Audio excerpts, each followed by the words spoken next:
Bismillahirrahmanirrahim. Assalamualaikum warahmatullahi wabarakatuh. Alhamdulillah wassalatu wassalamu ala Rasulillah wa ala alihi wa sahbihi wa mawalah wa la hawla wa la quwata illa billahi wa ba'd. Alhamdulillah, di malam ini kembali kita bisa duduk untuk berthalabul ilmi, dan kita lanjutkan kajian kita masih membahas tafsir singkat dari surah At-Takwir, dan kita masuk pada firman Allah Subhanahu wa taala, fala uqsimu bil khunnas. A'udzubillahi minasyaitonir rajim. Bismillahirrahmanirrahim. Fala uqsimu bil khunnas, al jawaril qunnas, wal laili idza as'as, was subhi idza tanaffas. Fala uqsimu bil khunnas, aku bersumpah dengan bintang-bintang. Al jawari, yang beredar, al-kunnas, dan yang terbenam. Wal-laili idza as'as, demi malam apabila telah larut. Was-subhi idza tanaffas, dan demi subuh apabila fajar telah menyingsing. Baik, ma'asyiral muslimin wal muslimat rahimani wa rahimakumullah. Di sini Allah Subhanahu wa taala mengatakan fala uqsimu.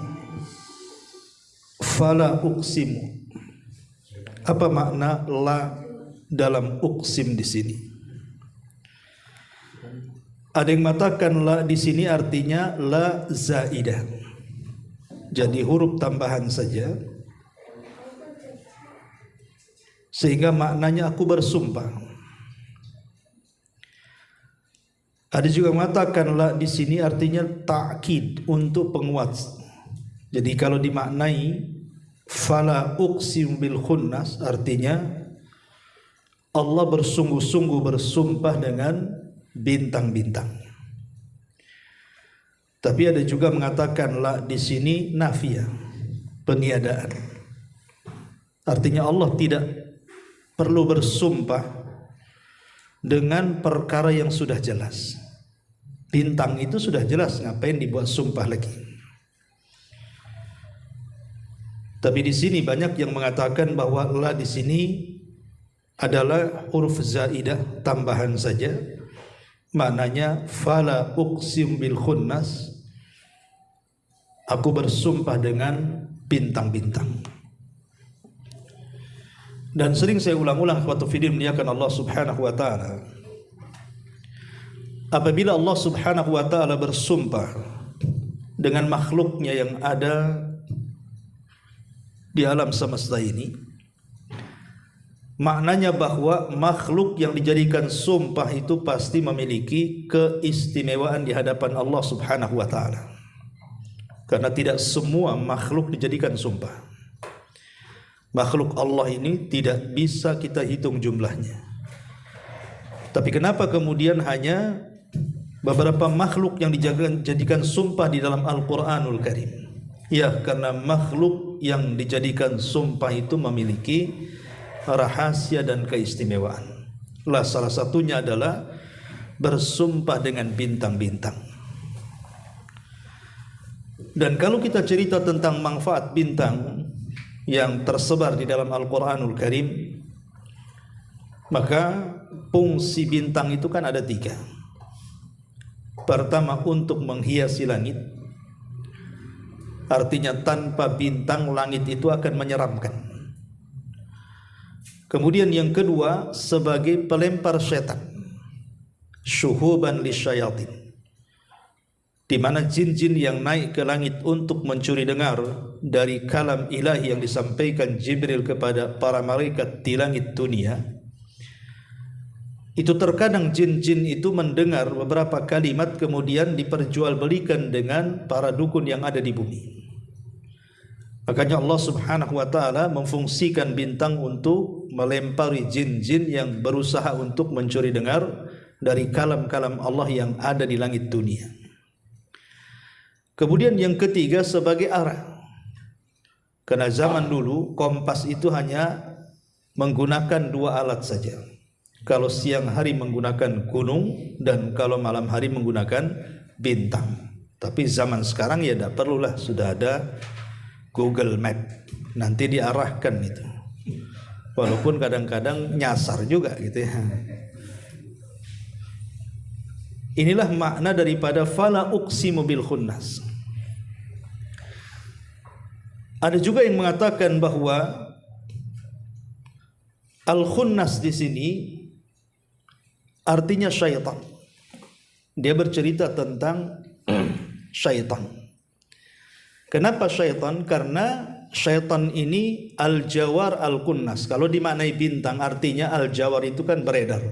Berarti bintang di malam hari. Tapi kalau yang dimaksud al-kunnas yang kemudian tidak beredar kembali ke porosnya, maka yang dimaksud bintang di siang hari. Karena di siang hari kan bintang akan hilang, bersembunyi. Tapi kalau di malam hari pasti muncul, itulah disebut al-jawar. Jawar itu artinya beredar, nampak. Kemudian al-khunnas itu artinya tersembunyi. Tapi ada yang mengatakan bahwa yang dimaksud di sini adalah syaitan dengan was-wasnya. Jadi setan Allah Subhanahu wa taala bersumpah dengan syaitan dan juga was-wasnya.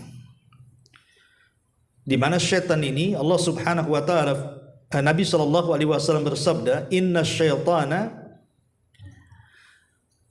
jathimun ala qalbil abdi fa idza dzakarallaha khanasa wa idza ghafala waswasalahu." Sesungguhnya setan itu terkadang bertengger di hati seorang hamba. Apabila dia mengingat Allah, setan itu apabila mengingat manusia apabila mengingat Allah itu khanasa, maka setan akan menjauh, akan bersembunyi. Itu mana khunnas, ya. Tetapi apabila si hamba ini kemudian lalai, maka setan akan al-jawar, akan muncul dan memberikan was-wasnya. Jadi yang dimaksud sumpah Allah fala uqsimu bil khunnas, al-jawaril khunnas, maksudnya adalah asyaitan di sini. Ada juga yang mengatakan bahwa fala uqsimu bil khunnas, al-jawaril khunnas di sini maknanya adalah para pemburu. Jadi memburu binatang terkadang kita harus bersembunyi, terkadang harus mengejar. Al-jawar itu artinya mengejar, al-khunnas itu artinya bersembunyi. Pemburu kan seperti itu, ya. Tetapi banyak penafsiran para ulama yang dimaksud sumpah dalam ayat ini maksudnya adalah fala uqsimu bil khunnas di sini artinya bintang-bintang. Dan kalimat al-jawar yang beredar maknanya bintang di malam hari, al-khunnas terbenam artinya bintang bersembunyi itu di siang hari. Kita maknai secara global dulu. Kemudian Allah Subhanahu wa taala mengatakan wal laili idza asas. Dan demi malam apabila telah larut. As-as itu artinya apabila telah menyelimuti. Maka dalam bahasa Arab kalau ada orang yang berjaga di malam hari itu disebut as-as namanya. Bahkan pencuri itu dikatakan as-as karena dia berkeliaran di malam hari. Jadi kalau antum suka begadang, antum disebut as-as dalam bahasa Arabnya. Gitu. As-as gitu. Mau kemana gitu. Jadi orang-orang yang suka berkeliaran di malam hari apabila sudah gelap gulita. Wal laili idza as'as, demi malam apabila telah larut, ya. Kemudian was-subhi idza tanaffas, dan demi subuh apabila tanafas, menyingsing. Tanafas itu artinya bernafas. Seseorang apabila sempit dadanya, kemudian mungkin dengan ada masalah, tiba-tiba masalahnya teruraikan, kadang-kadang kita menghela nafas dan menghilangkan kesempitan.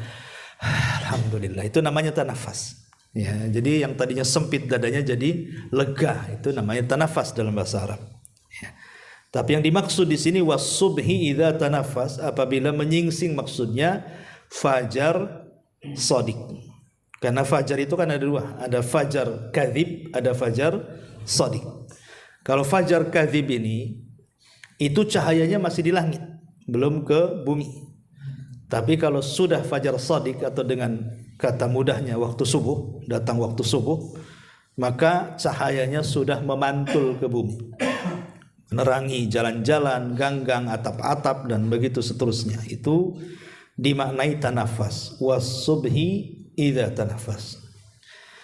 Taib, ma'asyiral muslimin wal muslimat rahimani wa rahimakumullah. Inti daripada sumpah-sumpah ini sebenarnya, di mana Allah Subhanahu wa taala ingin bersumpah dengan dua waktu yang sangat istimewa, yang penuh dengan rahasia dan keajaiban. Pertama di waktu malam, dan yang kedua di waktu subuh. Ini dua waktu yang sangat istimewa bagi seorang muslim.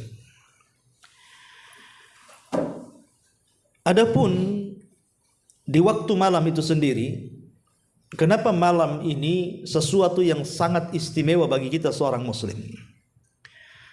Karena kalau kita melihat sejarah, peristiwa-peristiwa agung, peristiwa-peristiwa mulia itu banyak terjadi di malam hari.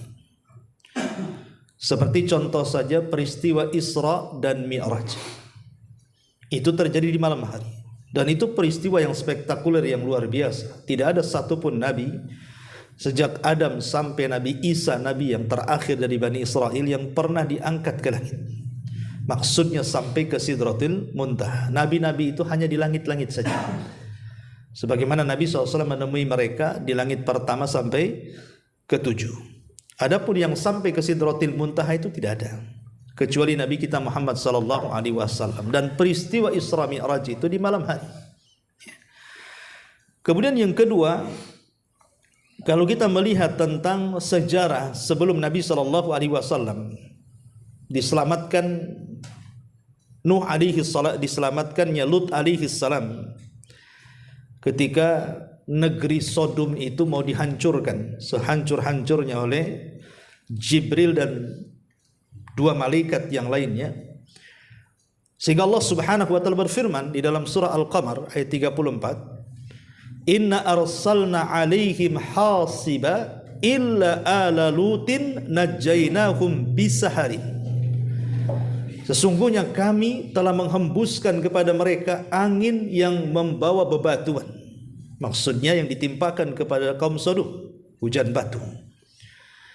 Kecuali keluarga Lut, mereka kami selamatkan sebelum waktu fajar menyingsing. Artinya di malam hari. Sebelum waktu fajar itu maksudnya masuk malam hari. Dari sini kita tahu bahwa malam itu banyak menyelamatkan para nabi. Salah satunya Lut alaihi salam dan juga Nabi Musa.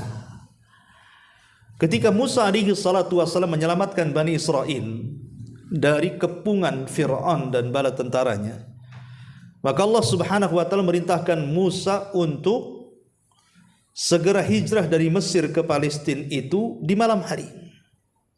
Artinya peristiwa-peristiwa itu di malam hari. Bahkan disebutkan di dalam tafsir Ibnu Katsir ketika Allah Subhanahu wa taala berfirman tentang kisah Nabi Yakub. Nabi Yakub, di mana ada kata-kata Nabi Yakub di dalam Al-Qur'an itu, saufa astaghfiru lakum rabbi. Sungguh aku akan memintakan ampun untuk kalian kepada Rabbku. Abdullah bin Abbas radhiyallahu anhuma memberikan asbab nuzul dari kalimat saufa astaghfiru lakum rabbi, perkataan Yakub. di mana kata Abdullah bin Abbas radhiyallahu anhuma, kalimat ini diucapkan oleh Nabi Yakub kepada anak-anaknya di malam hari. Jadi Nabi Yakub apabila mau mengajak berdoa anak-anaknya, maka Nabi Yakub meminta kepada anak-anaknya untuk bangun di malam hari. Kemudian mereka berkumpul dan Nabi Yakub pun kemudian mendoakan mereka dan mereka mengaminkannya. Itu asbab nuzul dari kalimat saufa astaghfiru lakum rabbi. Dari sini kita tahu bahwa para nabi itu sangat menghargai waktu malam. Ya, karena Nabi Yakub lihat ketika hendak berdoa kepada Allah Subhanahu wa taala menanti waktu malam. Begitu juga kalau kita melihat sejarah Nabi Allah ayahanda daripada Nabi Sulaiman, Nabi Daud alaihi salam, itu apabila hendak berzikir kepada Allah Subhanahu wa taala dan membaca Zabur, Taranum, itu akan keluar di malam hari, kemudian akan menuju ke perbukitan. Kemudian mulailah Daud membaca Zabur dengan 70 suara. Karena mukjizat Nabi Daud itu di suara. Selain mampu membuat baju besi tanpa harus dibakar. Jadi dia punya suara itu indah sekali. Jadi satu suara akan berbeda dengan suara yang lainnya, dan suara yang lainnya akan lebih indah daripada suara yang lainnya lagi, dan begitu seterusnya. Makanya wajar kalau seandainya Allah Subhanahu wa taala menggambarkan bagaimana burung-burung dan gunung-gunung ikut bertasbih bersama Daud alaihi salatu wassalam. Dari sini kita tahu bahwa malam hari itu adalah malam yang sangat istimewa bagi para nabi. Lah begitu juga malam hari itu juga malam istimewa bagi seorang muslim, bagi seorang mukmin, karena malam itu lebih afdal dibandingkan siang. Malam hari itu lebih afdal dibandingkan siang hari. Tentu banyak alasan kenapa kemudian malam hari lebih afdal dibandingkan siang hari. Pertama, karena ibadatul laili ghaliban ma yatawaffaru fiha al-ikhlas. Ulama mengatakan umumnya ibadah di malam hari itu cenderung ikhlas dibandingkan ibadah di siang hari.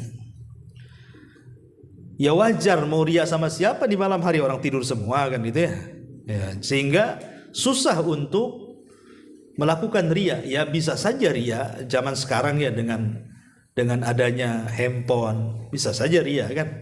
Pemanya antum sholat live TikTok pemanya kan. Bisa juga kan itu ya, atau live Facebook atau WA ke kawannya, bangunlah kayak anak nih malam-malam bangun tahajud. Kan gitu ya. Kan bisa saja. Tapi kan kita cerita ghalib ya, cerita umumnya. Umumnya di malam hari itu kalau ibadah pasti ikhlas. Makanya kenapa Nabi SAW sampai mengatakan fadlu salatil laili ala salatin nahari ka fadli sadaqati sirri ala sadaqatil alaniyati. Keutamaan salat malam dibandingkan salat siang itu sama dengan keutamaan sedekah sembunyi-sembunyi dengan sedekah terang-terangan. Gimana lah sedekah sembunyi-sembunyi kan pasti ikhlas gitu ya. Sedekah terang-terangan pasti akan tersulut riya dan sum'ah. Kemudian yang kedua, lebih daripada itu, ibadah malam itu asyakku ala nafsi. Itu lebih berat kepada jiwa karena harus bangun masalahnya. Ya bayangkanlah tengah malam, ngantuk-ngantuk, antum bangun, ambil wudhu, tahajud, itu kan berat sekali sebenarnya. Karena memang cuaca pun mendukung untuk tidak bangun. Ya, makanya ada istilah apa itu, adalah orang guyonan itu. Antum kalau dengar suara adzan Mekah subuh, ketika membaca as-salatu khairum minan naum, itu pendek. As-salatu khairum minan naum, kayak gitu ya. Nah, makanya cepat bangun. Tapi Indonesia kan as-salatu khairum minan naum, banyak ya lagunya kan. Pas di naumnya itu panjang kali kan. Jadi suruh tidur gitu. Intinya bahwa memang agak berat bangun di malam hari apabila lelah, letih, capek kerja makin lagi. Makanya kenapa kemudian Allah mengatakan inna nasyiatal laili hiya asyaddu wat'an wa aqwa mukila. Sesungguhnya bangun di tengah malam itu memang lebih menjiwai. Karena memang berat, memang tidak mungkin orang bangun untuk ibadah di malam hari itu kecuali karena Allah. Kecuali karena Allah, ya. Dan kita tahu bahwa ibadah yang dilakukan di tengah-tengah kelalaian manusia itu pahalanya lebih besar dibandingkan ibadah ketika manusia tidak lalai. Makanya kenapa salat duha sampai-sampai ulama mengistilahkan dengan salatul awabin, salatnya orang-orang yang kembali kepada Allah alias orang-orang yang bertobat. Karena memang tidak semua orang bisa salat duha. Gimana orang yang jam-jam duha itu orang sibuk-sibuknya bekerja? Orang yang kantor punya kantor ke kantor, orang yang punya sawah ke sawah, orang punya jalan di jalan dan begitu seterusnya kan. Sehingga apabila kemudian dia menyendiri salat duha, ulama mengatakan pahalanya lebih besar. Kenapa? Karena dia sanggup beribadah di tengah kelalaian manusia. Lah salat malam juga sama. Orang lagi lalai tidur, antum pula bangun. Makanya pahalanya lebih besar, ya. Kemudian yang ketiga, ibadatul lail itu yakunu fiha mazidu tadabburin wa tafahumin. Mazidu tadabburin wa tafahumin. Ibadah di malam hari ini ada tambahan.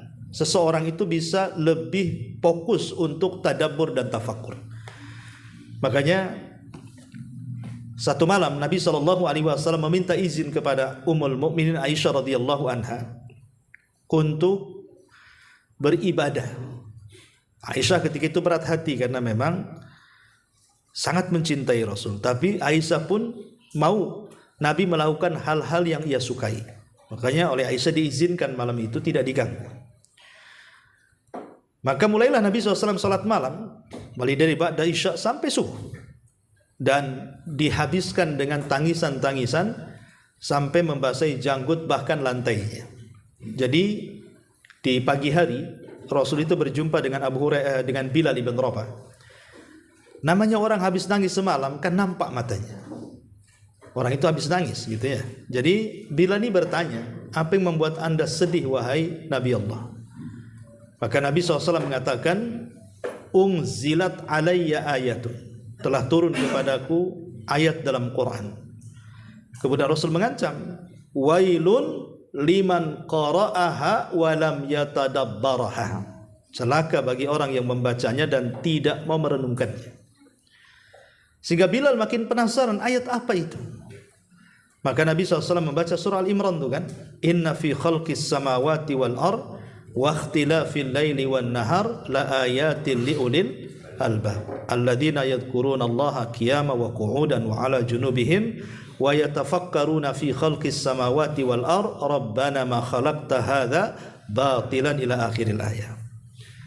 Dari sini bagaimana tangisan Nabi SAW di malam hari menunjukkan apa? Lebih mampu untuk tadabbur, untuk tafakur di malam hari itu. Ya. Ini yang ketiga. Yang keempat, bahwa di malam hari ini musim litanazzuli rahmat walinuzuli rabbil ardi was samawat fa'adumatil ibadatu fihi. Karena di malam hari ini adalah musim di mana rahmat-rahmat Allah Subhanahu wa taala turun. Lebih daripada itu, Rabb pemilik langit dan bumi juga turun ke langit dunia. Makanya ada hadis yang mengatakan, yang zilu rabbuna ila sama'id dunya fi thuluthil lailil akhir wa dzalika kulla lailatin. Faqala Allah azza wa jalla, man yad'uni fa astajibana wa man yas'aluni fa u'tiya wa man yastaghfiruni fa aghfirana. Kata Nabi SAW, Allah turun ke langit dunia dan itu di sepertiga malam akhir dan itu setiap malam. Kemudian Allah Subhanahu wa taala berfirman kepada hamba-hambanya, siapa yang berdoa ku kabulkan, siapa yang minta ku kasih, dan siapa yang beristighfar ku ampuni dosa-dosanya. Lah sebab inilah kata para ulama, fa'adumatil ibadatu fi. Maka ibadah di malam hari itu semakin mulia lagi dengan disaksikannya langsung oleh Rabb pemilik langit dan bumi. Turun ke bumi, ya, dan menyaksikan hamba-hambanya, siapa yang meminta, siapa yang berdoa, siapa yang istighfar, dan begitu seterusnya. Kemudian yang kelima, ibadatul laili tarafa'an nasu darajat. Bahwa ibadah lail itu bisa mengangkat derajat-derajat manusia. bisa mengangkat derajat-derajat manusia, bahkan seluruh hajat manusia itu akan dikabulkan oleh Allah Subhanahu wa taala. Ikhwan dan akhwat, siapa di antara kalian yang tidak punya masalah? Pasti banyak masalah kita ini ya. Entah masalah ekonomi, mungkin seret pula gitu usaha, atau masalah kesehatan, banyak penyakit pula susah disembuhkan, atau masalah kenakalan anak-anak yang buat pusing kita. Ya, ataupun masalah-masalah ucapan-ucapan manusia yang menyakiti dada dan hati kita, macam-macam lah masalah itu, ya. Tetapi sebenarnya masalah-masalah itu bisa terurai dan akan terurai dan pasti terurai kalau kita bisa menyelesaikan di malam hari. Ya. Masalah itu bisa terurai, selesaikan di malam hari. Karena masalah itu kan datang dari Allah, ikhwan. Lah malam hari itu tempat kita berhubungan dengan Allah. Jadi tempat bersambungnya kita dengan Allah itu di malam hari. Makanya kenapa Nabi SAW sampai mengatakan bahwa ada satu waktu di malam hari itu yang kalau kita berdoa pasti mustajab. Lebih-lebih memang Allah Subhanahu wa taala turun dan menawarkan kekuasaannya, kekuatannya, kemuliaannya. Ya, doa-doanya, permintaannya ditawarkan, siapa yang minta ku kasih. Siapa yang berdoa ku kabulkan, siapa yang minta ampun ku ampuni. Ini kan janji Allah setiap malam sebenarnya. Makanya kenapa kemudian malam hari itu bisa mengangkat derajat siapapun, menyelesaikan masalah apapun, asal yakin bangunnya kita di malam hari itu karena Allah, bukan karena yang lainnya. Ya. Karena bangunnya di malam hari kalau sudah niatnya karena dunia ya tidak bisa, ya. Karena Allah betul-betul ingin ibadah. Setelah ibadah baru kita meminta supaya Allah menyelesaikan masalah kita. Jadi itu diantara kenapa kemudian Allah bersumpah di sini dengan malam yang luar biasa, karena perkara-perkara tadi. Ma'asyiral muslimin wal muslimat rahimani wa rahimakumullah. Sehingga sampai ulama mengatakan ada 4 ibadah yang sangat agung sekali. Ibadah ini kalau dilakukan di malam hari itu keistimewaannya luar biasa. Hanya 4 ibadah saja. Ya. Pertama, qiyamul lail. Dan itu disabdakan oleh Nabi SAW dalam sebuah hadis, man qama bi asyri ayatin lam yuktab minal ghafilin, wa man qama bi mi'atin kutiba minal qanitin, wa man qama bi alfin kutiba minal muqantarin. Kata Nabi SAW, barang siapa yang bangkit salat malam membaca 10 ayat saja. 10 ayat itu antum 3 kul aja sudah lebih tuh. Ya. Maka ia akan ditulis kutiba minal lam yuktab minal ghafilin, maka dia tidak mungkin dicatat tergolong hamba-hamba Allah yang lalai. Artinya orang yang qiyamul lail walaupun hanya 10 ayat yang dibaca, berarti kita ini sudah dianggap orang yang taat kepada Allah, bukan orang yang lalai.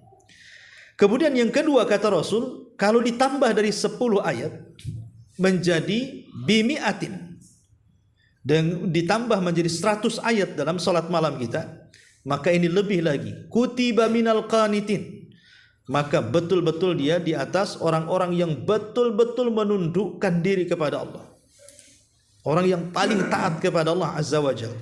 Bahkan kalau kita bisa lagi lebih daripada 100 ayat, bi alfin dengan 1000 ayat, kutiba minal muqantarin, maka orang ini betul-betul sudah layak untuk menjemput kematiannya, karena sudah banyak bekal yang dibawanya.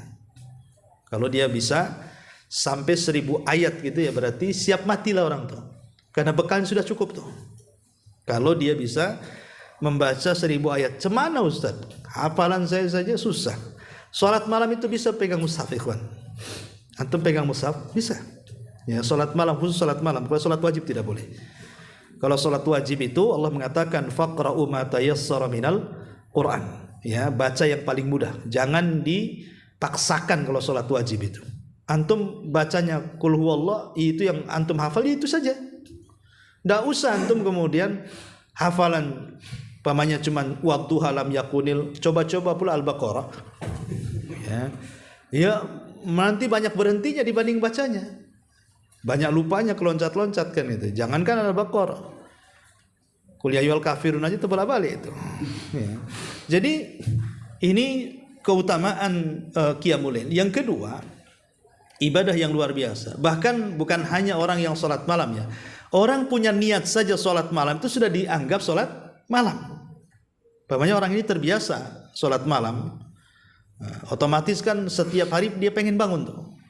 Kalau qadarullah umpamanya dia tidak terbangun, maka Nabi SAW mengatakan, man ata firasyahu wa huwa yanwi an yakum yusalli minal laili faghalabathu aynahu hatta asbaha kutiba lahu ma nawa wa kana naumuhu sadaqatun alaihi min rabbih.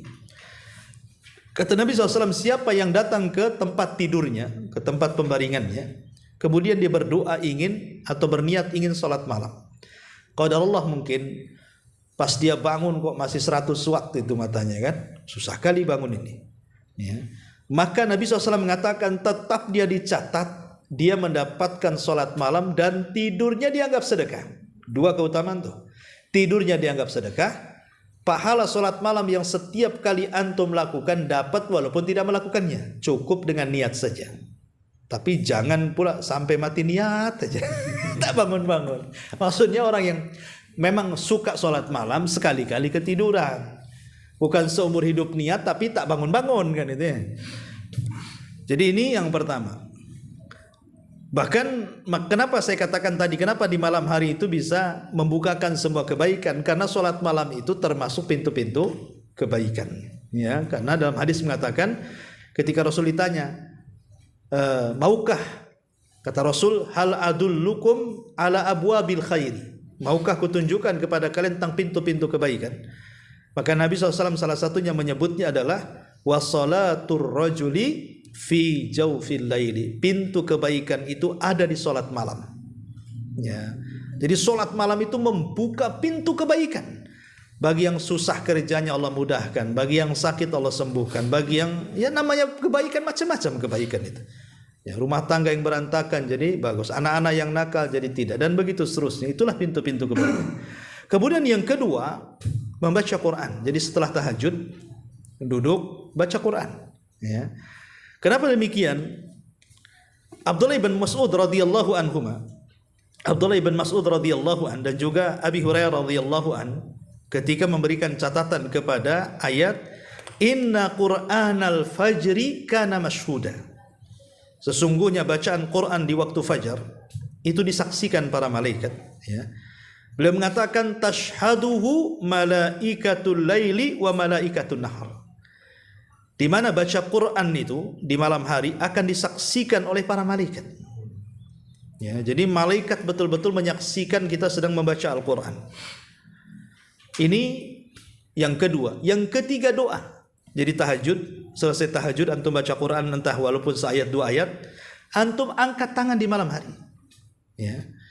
Karena Nabi SAW mengatakan inna fil laili la sa'ah la yuwafiquha rajulun muslim yas'alullaha khairan min amri dunya wal akhirah illa a'tahu iyyah wa dzalika kulla lailatin.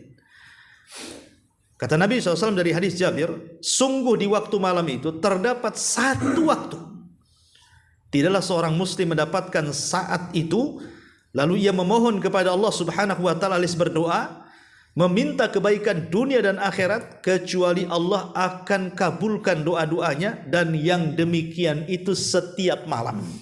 Jadi setiap malam itu ada waktu yang kita tidak tahu waktu itu kapan. Pokoknya setiap malam. Lah kalau kita bertepatan dengan waktu itu, minta apa saja dari kebaikan dunia dan akhirat, kata Rasul, pasti dikabulkan. Ya.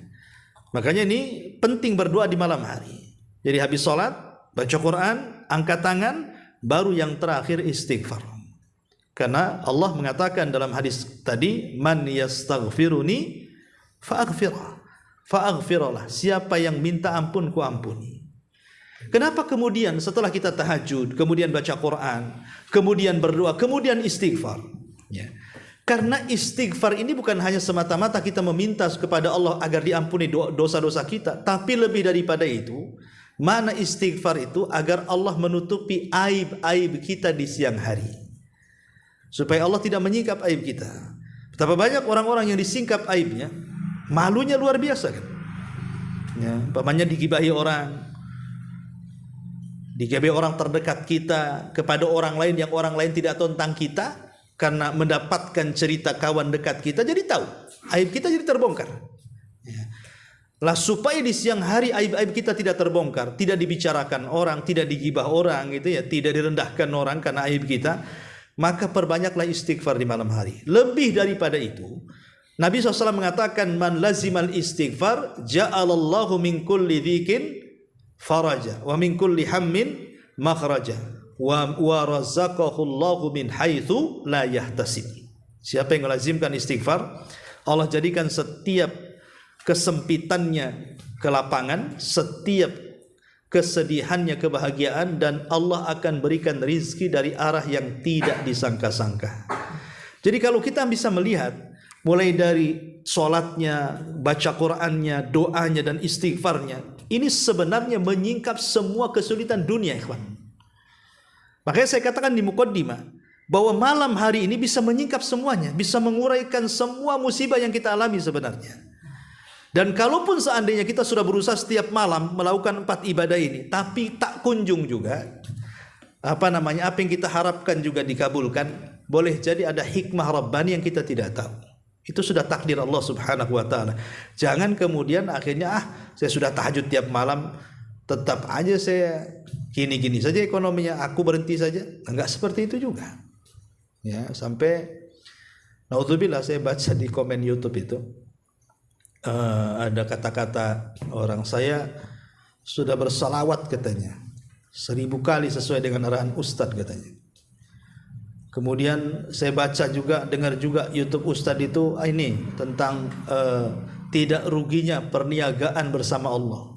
Dia bilang saya punya rumah dan rumah itu sudah 7 bulan ditempati saudara dia katanya, dalam rangka berniaga dengan Allah.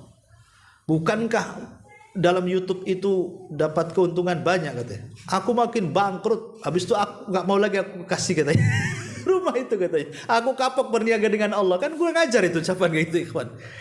Dia sangka itu keuntungan di dunia mungkin. Dia sangka keuntungan di dunia.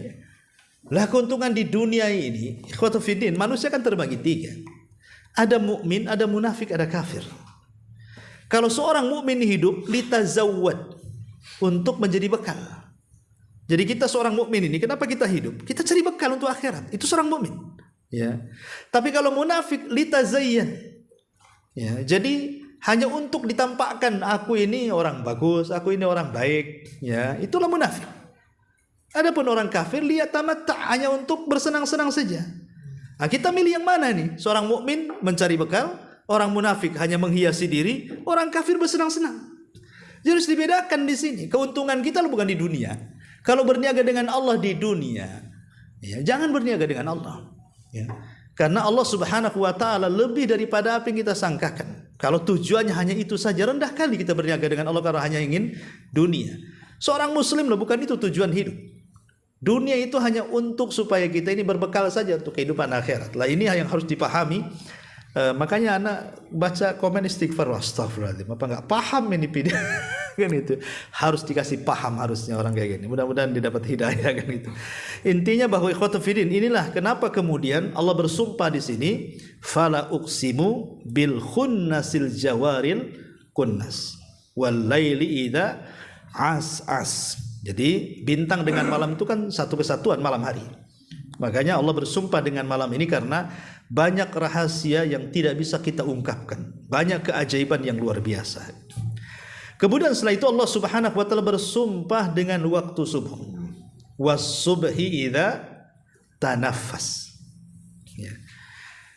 Di dalam ayat surah Al-Mudaththir, kalau kita baca surah Al-Mudaththir itu, di situ juga Allah bersumpah dengan malam. Wal laili idz adbar. Demi malam ketika telah berlalu. Tapi di sini Allah berfirman ketika bersumpah dengan waktu subuh, was-subhi idza tanaffas. Perhatikan kalimat idza, ya. Ketika Allah bersumpah dalam surah Al-Mudaththir ayat 33, Allah sukunkan dzal, id. Tapi ketika Allah Subhanahu wa taala bersumpah tentang subuh, Allah harakat fathahkan idza. Kenapa yang satu disukun, yang satu diberikan harakat? Apa arti sukun? Sukun itu tenang. Dan harakat itu artinya bergerak. Ketika Allah Subhanahu wa taala bersumpah dengan malam dalam surah Al-Mudaththir 33, wal laili id adbar. Kenapa id disukun di situ? Karena malam hari itu waktu tenang, bukan waktu bergerak. Ya. Tapi kenapa ketika Allah Subhanahu wa taala dalam ayat At-Takwir yang kita sedang bahas ini bersumpah dengan subuh menggunakan harakat? Was-subhi idza. Ada harakatnya di situ, fathah. Idza tanafas. Kenapa harakat? Dan apa arti harakat? Harakat itu bergerak. Berarti malam hari itu tempat kita sukun, subuh itu tempat kita harakat. Ya, malam hari itu tempat kita tenang, subuh itu tempat kita bergerak. Jangan antum balik. Malam antum gerak, subuh pula antum sukun. Kan gitu ya. Sekarang kebanyakan gitu anak-anak muda tuh. Malam hari bergerak sana sini. Ya, kuliner sana sini. Jagongan sana sini. Nonton bola, aduh luar biasa tuh. Ya. Tapi subuhnya jadi sukun pula dibalik coba. Tidur. Terutama pengantin baru tuh biasanya. Biasanya kalau malam gerak kan itu ya. Subuh pula dia sukun. Tidur. Bukannya sholat subuh. Ya, ini menunjukkan bahwa subuh itu tempat bergerak. Kenapa di sini bahasa Al-Quran menggunakan tanafas? Tadi saya sudah mengatakan di muqaddimah, tanafas itu artinya orang yang bernafas dari dada yang sempit menjadi lapang. Itu tanafas artinya. Ya. Lah menggunakan tanafas karena dahulu para ulama salaf, dahulu orang-orang soleh, para ulama salaf, itu kalau datang di malam hari maka akan datang perasaan takut yang menyelimuti mereka. Dan mereka menggambarkan malam itu seperti jahanam yang gelap. Makanya orang-orang saleh dahulu, mereka tidak tidur di malam hari. Mereka akan tahajud, baca Quran, berzikir, berdoa, istighfar, dan begitu seterusnya. Karena sempit dada mereka seolah-olah mereka membayangkan malam hari itu seolah-olah mereka berada dalam jahanam. Karena di zaman itu, zaman dulu, kan tidak seterang zaman sekarang. Sekarang itu hampir tiap jalan ada lampu, di rumah juga ada lampu, sehingga tidak bisa membedakan mana siang ada malam. Kalau bedakan tuh kalau ke langit, betul lah ada bintang malam. Kalau tak ada bintang siang kan itu aja. Tapi zaman dulu ya gelap betulan kan itu ya. Jalan-jalan gelap, rumah-rumah gelap gitu. Karena mereka kalaupun menghidupkan semacam obor dan yang lain pun sayang dengan minyaknya. Sehingga kalau datang malam hari itu perasaan takut itu menyelimuti mereka. Contoh sajalah kalau antum sedang tidur, tiba-tiba lampu gelap, tidak ada cahaya. Ya, lilin tak ada di rumah, handphone pula ada lowbat kan itu ya. Itu rasanya sesak dadanya kalau kita berada di kegelapan itu. Tapi kalau sudah ada cahaya sedikit saja, itu mulai itu agak tenang lah dada kita, agak luas gitu. Itu kita rasakan itu. Lah kenapa kemudian di sini wasubhi idza tanafas? Karena seolah-olah para ulama itu terbebas dari kegelapan neraka ketika melihat subuh. Tanafas, merasa lega gitu maksudnya. Kenapa wasubhi idza tanafas di sini? Karena mereka seperti itu. Bahkan bukan hanya itu. Kalau sudah datang hari Jumat khususnya, itu binatang-binatang satu dunia tidak tidur mereka. Satu dunia binatang itu mereka akan menunggu waktu subuh. Kenapa? Karena mereka menyangka bahwa itulah malam terakhir bagi mereka. Dan besok akan terjadi kiamat. Karena kiamat itu terjadi di hari Jumat. Rasul tidak menyebutkan tanggal, bulan, tahun. Tapi Rasul menyebutkan hari. Ya, bahwa kata Nabi SAW, hari Jumat itu hari diciptakan Adam. Hari Jumat hari dimasukkan Adam ke sorga. Hari Jumat hari dikeluarkan Adam dari sorga. Dan hari Jumat juga kiamat dibangkitkan. Jadi hanya disebutkan hari saja. Tanggalnya berapa, bulannya berapa, tahunnya berapa. Wallahu alam, tidak ada yang tahu. Lah binatang-binatang itu dengan insting mereka, kalau datang hari Jumat, mereka ketakutan di malam hari. Tapi kalau datang subuh masih menyingsing, berarti terjadi kiamat. Maka binatang semua akan bersenang. Karena terjadi kiamat. Itu makna idza tanafas namanya. Ma'asyiral muslimin wal muslimat rahimani wa rahimakumullah. Dan di sini juga mengatakan bahwa kalimat menyingsing. Menyingsing tadi saya sudah singgung bahwa fajar itu ada dua. Kenapa kita harus tahu perbedaan fajar? Yang satu fajar kadzib, yang satu fajar shadiq. Ya. Dan itu penting bagi seorang muslim. Karena selambat-lambatnya seorang mukmin atau seorang muslim itu bangun di fajar mana? Fajar pertama. Ya, jadi selambat-lambatnya seorang muslim bangun di malam hari itu bukan di fajar kedua. Bukan di sholat subuh. Tetapi di fajar kadzib. Biasanya disunahkan azan awal di situ. Makanya kalau waktu subuh itu kan disunahkan ada 2 azan. Ya, azan pertama dan azan kedua. Ya, di Indonesia memang jarang, tapi ada di beberapa tempat tuh waktu saya ke Lamongan kalau nggak salah. Itu ada masyarakat di situ udah terbiasa azan itu 2 kali.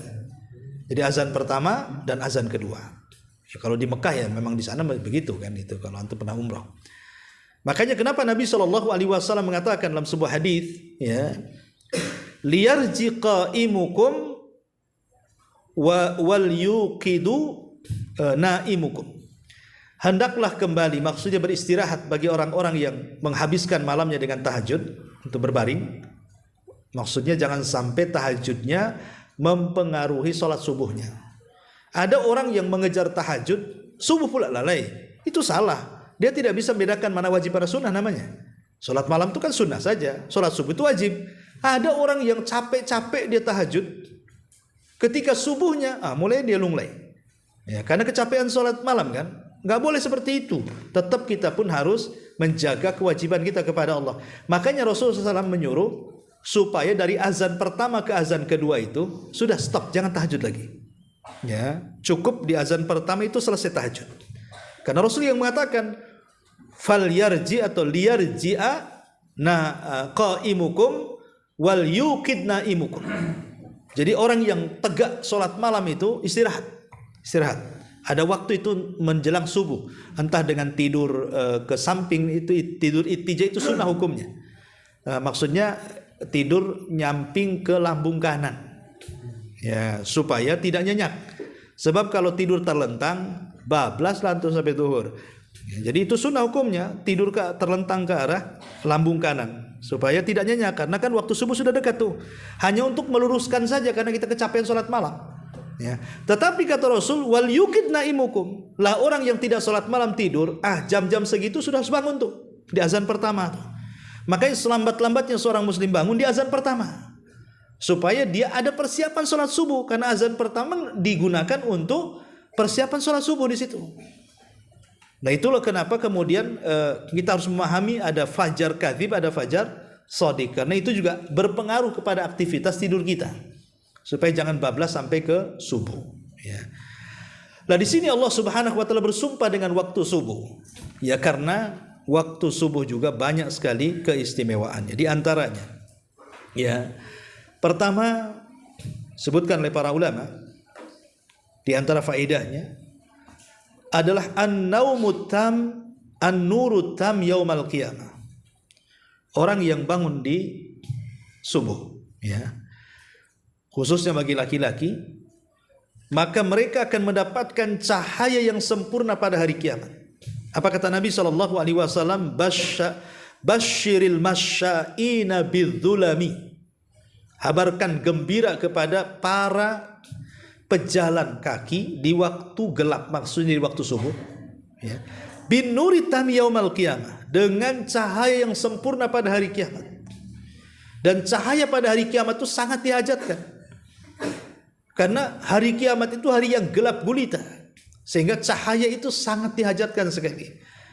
Makanya orang-orang yang menjaga sholat subuh, maka Allah akan berikan cahaya yang sempurna. Kemudian yang kedua, orang yang senantiasa sholat subuh itu fi dhimmatillah, maka dia berada dalam lindungan Allah, penjagaan Allah. Mulai dari subuh sampai ke subuh lagi, itu akan diberikan penjagaan.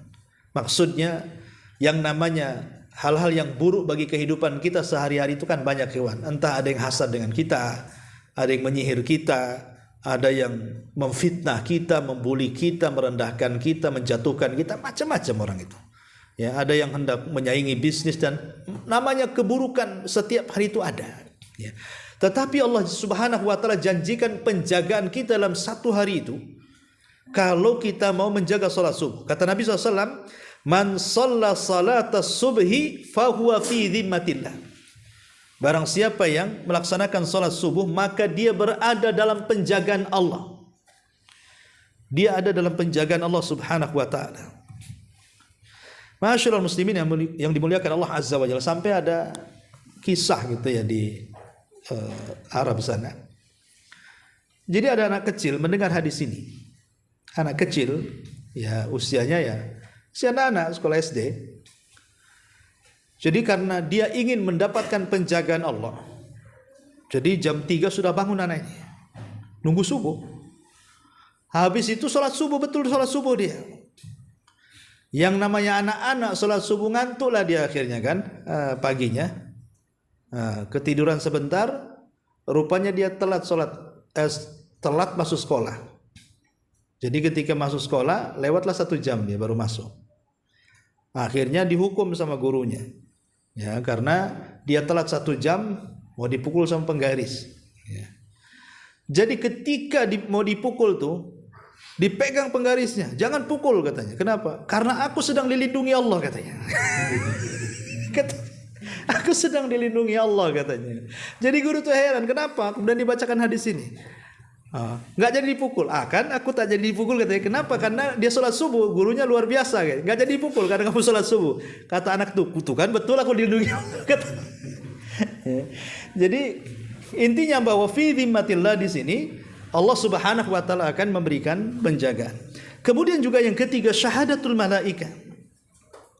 Allah Subhanahu wa taala akan mengutus para malaikat menyaksikan kita, karena malaikat yang diutus mencatat kita ini kan selain Raqib dan Atid, itu ada malaikat malam, ada malaikat siang. Jadi malaikat pencatat itu ada 4 semuanya ya.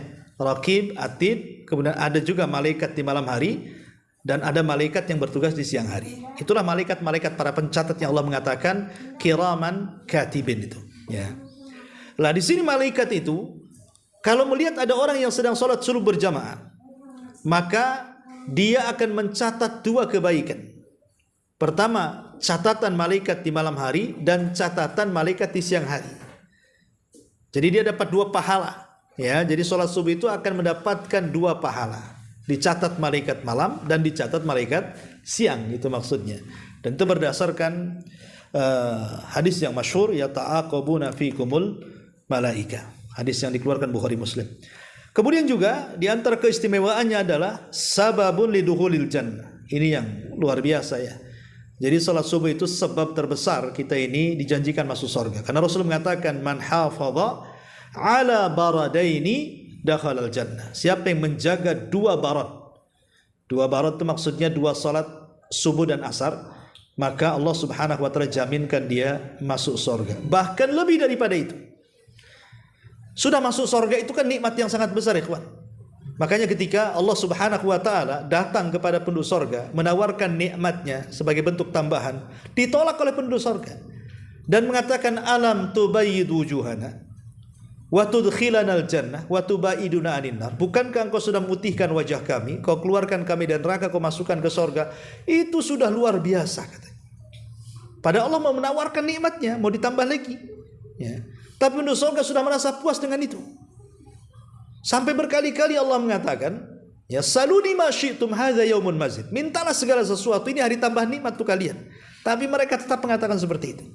Sampai kemudian Adam menyarankan kepada mereka agar meminta kepada Allah keredhoannya, agar Allah meredhoi mereka tinggal di sorga dan dikekalkan di dalam.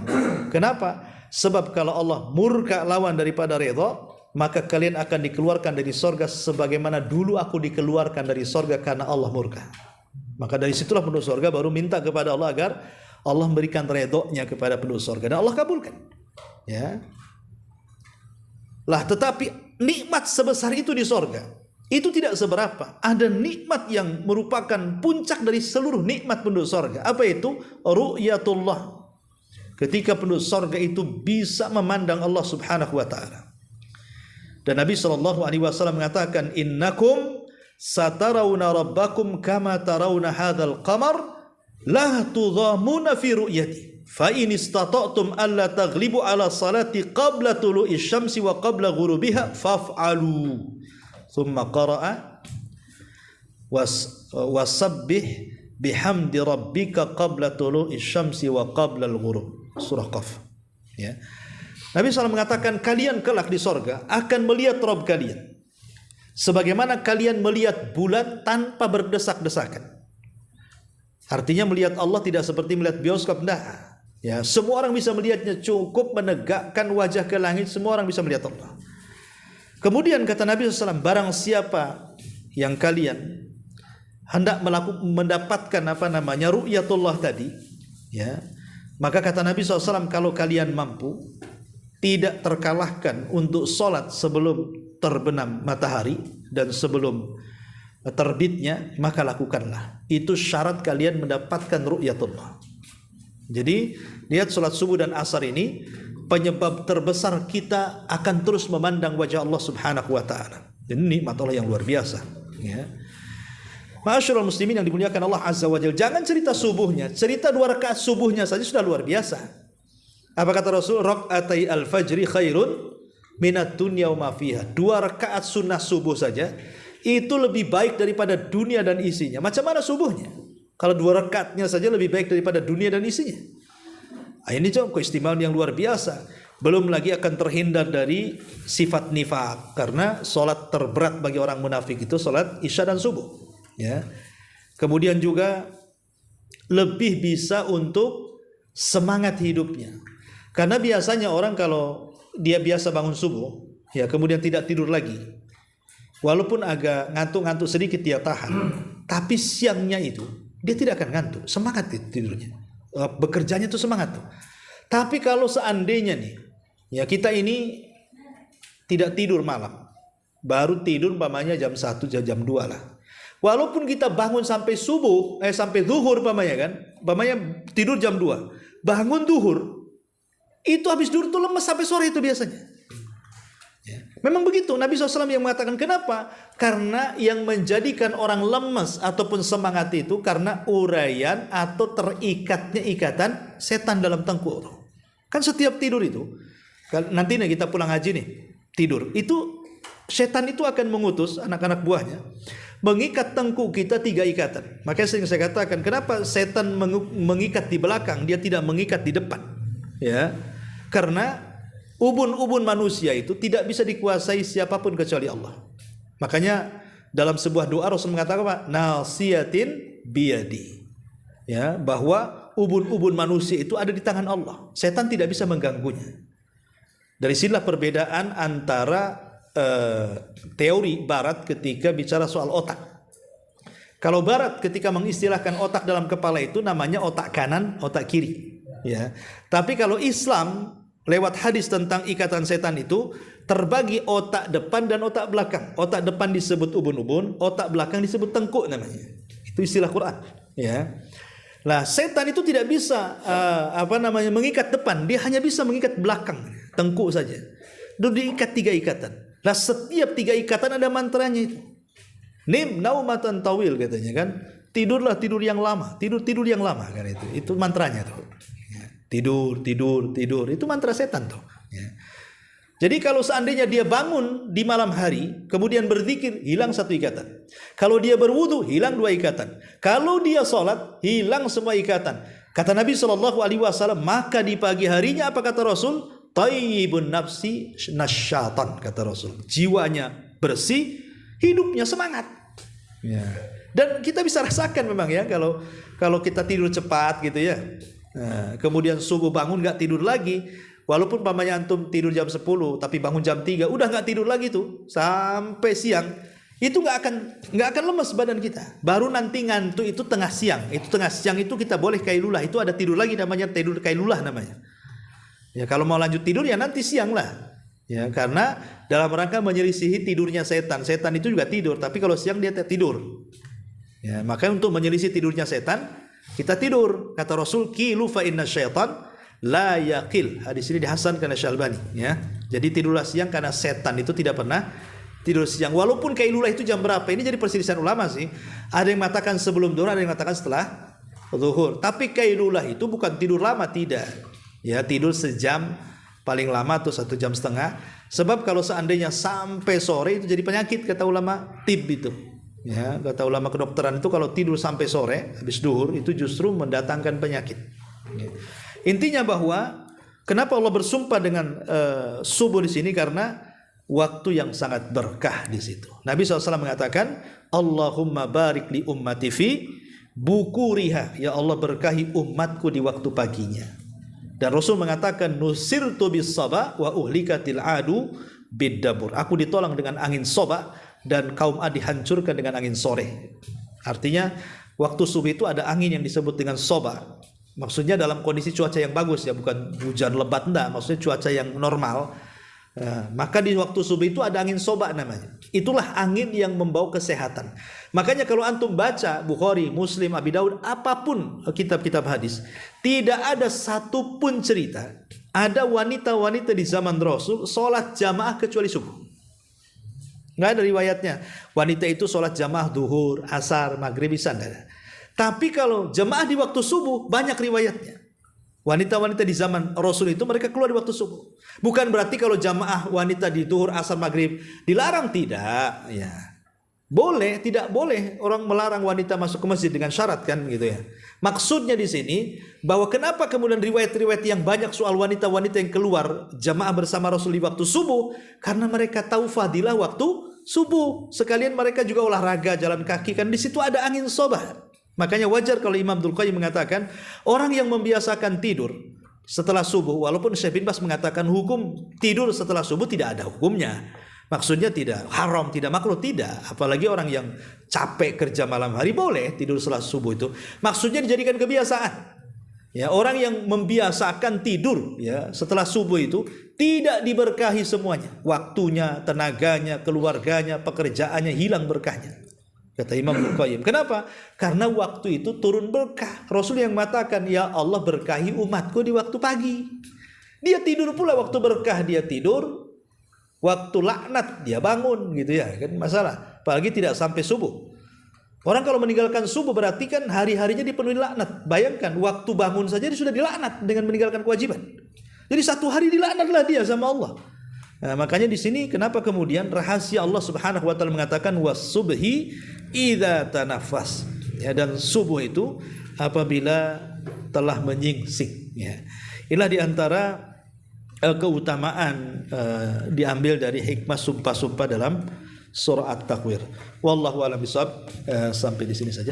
Taib, sebelum saya tutup kalau ada yang bertanya, ibu-ibu silakan.